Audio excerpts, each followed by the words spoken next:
Hi friends, welcome to Nahash kitchen. இது வரைக்கும் நம்ம சேனலை சப்ஸ்கிரைப் பண்ணாதவங்க சப்ஸ்கிரைப் பட்டனை ப்ரெஸ் பண்ணுங்கள். அப்படியே பக்கத்தில் இருக்க பெல் ஐக்கானை கிளிக் பண்ணுங்கள். அப்போ தான் நம்ம சேனலோட வீடியோஸை நீங்கள் மிஸ் பண்ணாமல் தான் பார்க்கலாம். வாங்க இப்போ வீடியோக்குள்ளே போகலாம். ஹாய் ஃப்ரெண்ட்ஸ், இன்றைக்கி டே 11க்கான டயட் ஃபுட் தான் பார்க்க போகிறோம் ஃப்ரெண்ட்ஸ்.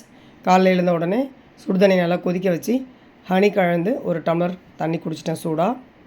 அப்புறம் பசி எடுக்கக்குள்ளே நட்ஸ் சாப்பிட்ருக்கேன். இன்றைக்கி முந்திரி எடுத்துக்கல நான். காலையில் டிஃபனுக்கு பார்த்தீங்கன்னா 2 பூரி, ஒரு 4-5 பீஸு சிக்கன் அண்டு குழம்பு இதோடு எடுத்துக்கிட்டேன் நான்.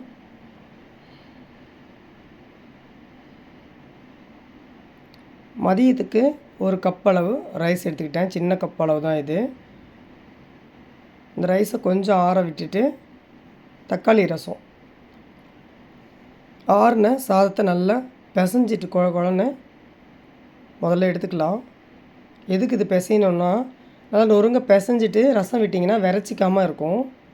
நீங்கள் அதை சாப்பிடக்குள்ள சீக்கிரமாக ஜீரணமும் ஆகும். அதுக்காக கொஞ்சம் நல்லா பிசைஞ்சிட்டு ரசம் ஊற்றிக்கிங்க. நல்லா மென்று சாப்பிட்ற பழக்கிறவங்க அப்படியே சாப்பிட்டுக்குங்க. ஏன்னா நீங்கள் அந்தமாரி நொறுங்க மென்று பிசைஞ்சியோ சாப்பிட்டா தான் சீக்கிரம் ஜீரணம் ஆகும். அப்போ உங்களுக்கு அந்த ஃபுட்டு சீக்கிரமாக ஜீரணமாயிடும். அதுக்காக தான்.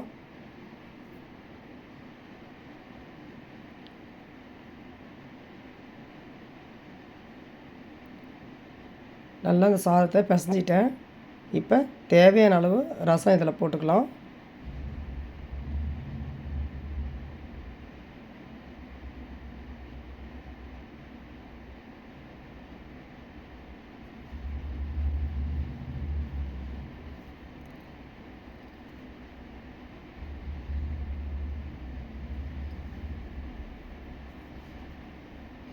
எனக்கு தேவையான அளவு ரசம் தாராளமாக விட்டுட்டேன். இப்போ இது கூட மட்டன் மசாலா தடவி ஊற வச்சு நெருப்பில் சுட்ட கறி ஒரு 6 பீஸ் அளவு. இது மட்டன். இது ரசம் கூட நான் எடுத்துக்கிறேன்.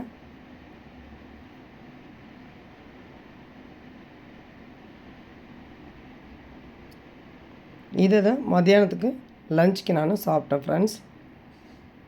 ரசத்து கூட அந்த மட்டன் இது ரொம்ப சூப்பராக இருந்தது, சொட்டக்கறி. ஈவினிங்காக லிட்டில் ஹார்ட் பிஸ்கட் கொஞ்சம் எடுத்துக்கிட்டேன்.